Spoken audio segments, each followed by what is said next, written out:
I'm back with the show that deep dives into the biggest stories that are shaping and impacting our markets, economies, and geopolitics. So tonight on the show, we'll touch upon a story that's impacting economies and, of course, geopolitics. Well, Donald Trump has posted on Truth Social that a US-China trade deal is done. It's pending final approval from the president himself and President Xi Jinping. He said that the newest trade deal with China would provide the US the full necessary supplies of rare earth materials and also permit visas for Chinese students.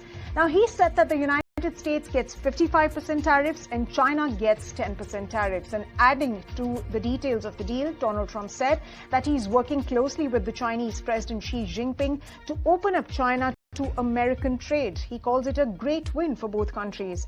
Representatives from both sides had earlier revealed that a deal had been reached on trade after a second day of high-level talks in London.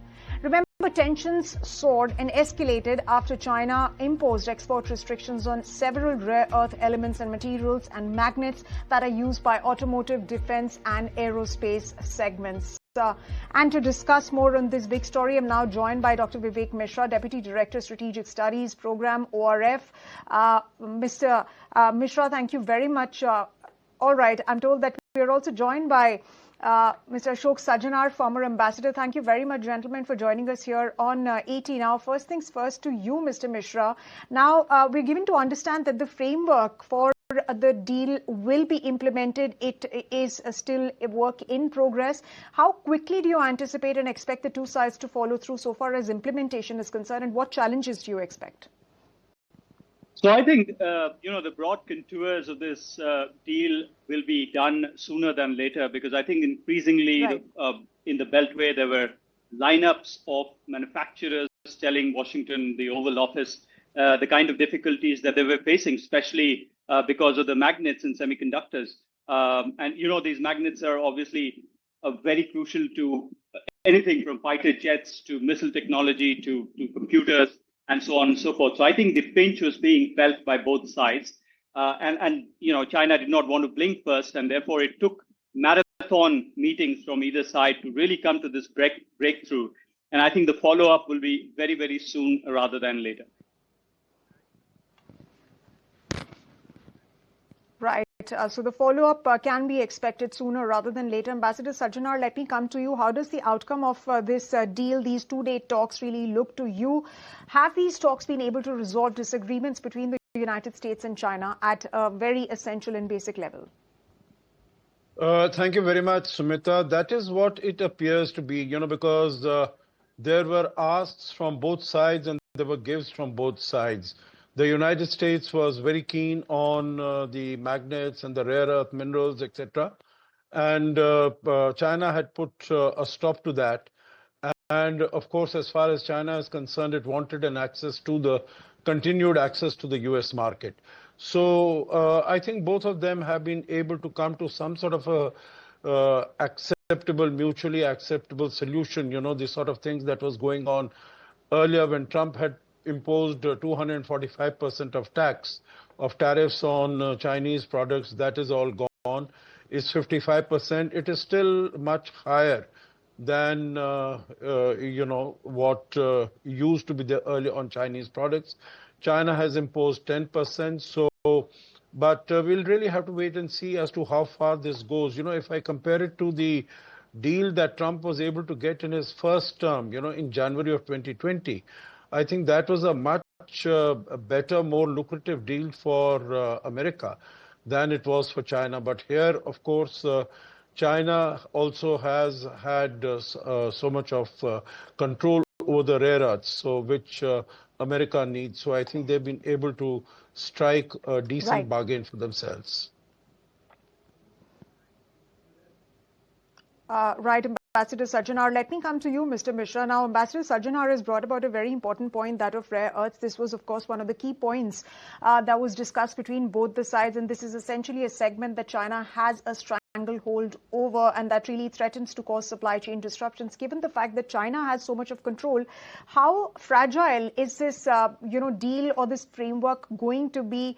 What are the kind of challenges that you anticipate? And can China, most importantly, can China be trusted?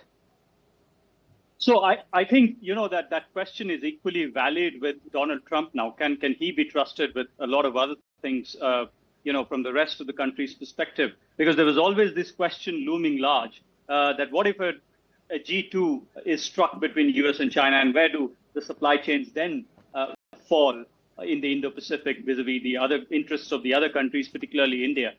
So I think we've come to that point. But I think given the complexities between the two countries, the entanglement, the geopolitics, and the repositioning that we have seen until now from the Trump administration vis-a-vis the Indo-Pacific, which is one of hardened position, these I don't think there is much substance or sustenance to this deal.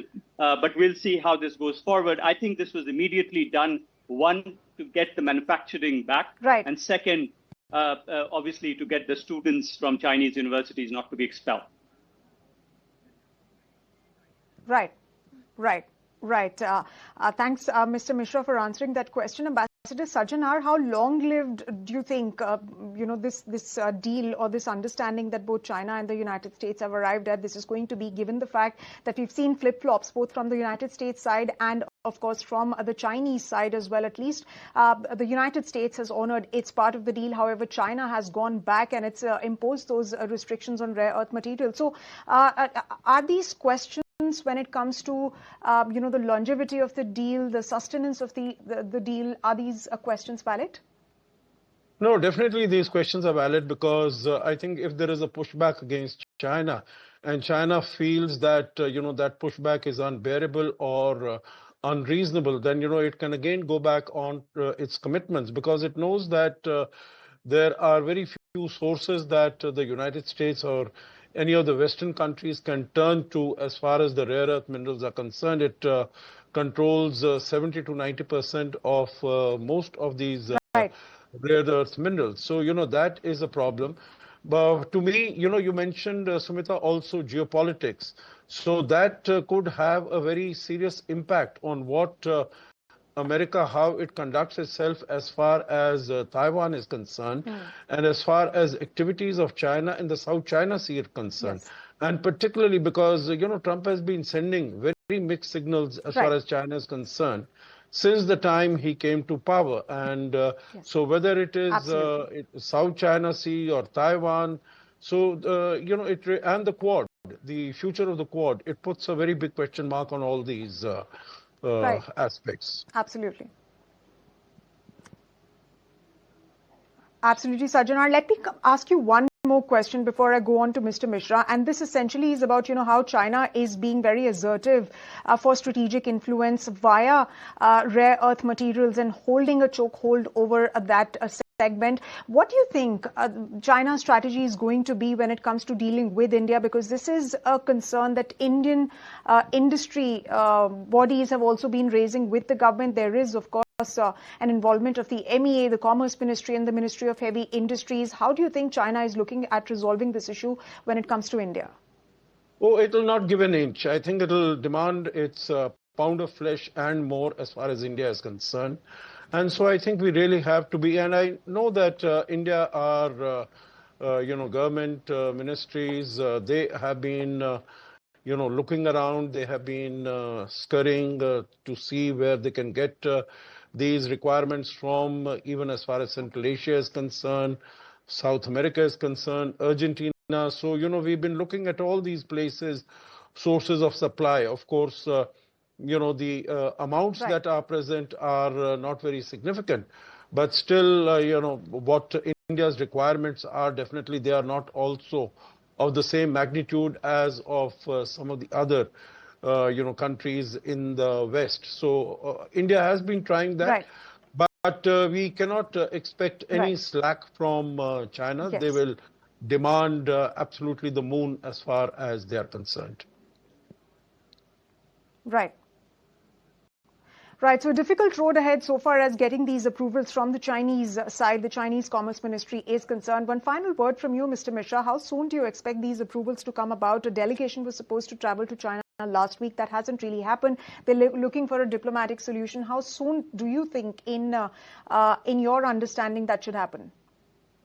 So I think I read some report to the expect that they've, that some of these approvals will start coming in the next 3 days. Now, obviously, they will grade it according to the urgency of, so the magnets which are required for military purposes will be delayed, and those required for other purposes will be released first. And I think that licensing process will be done by the CCP and the Chinese Communist Party and the government according to in a way that they still hold certain leverage in terms of how they do it over the United States.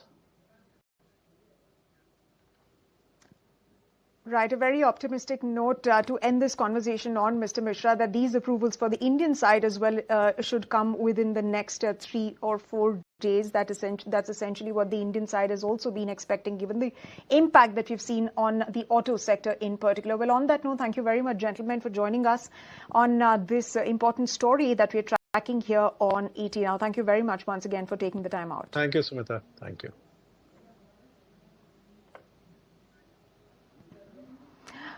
All right,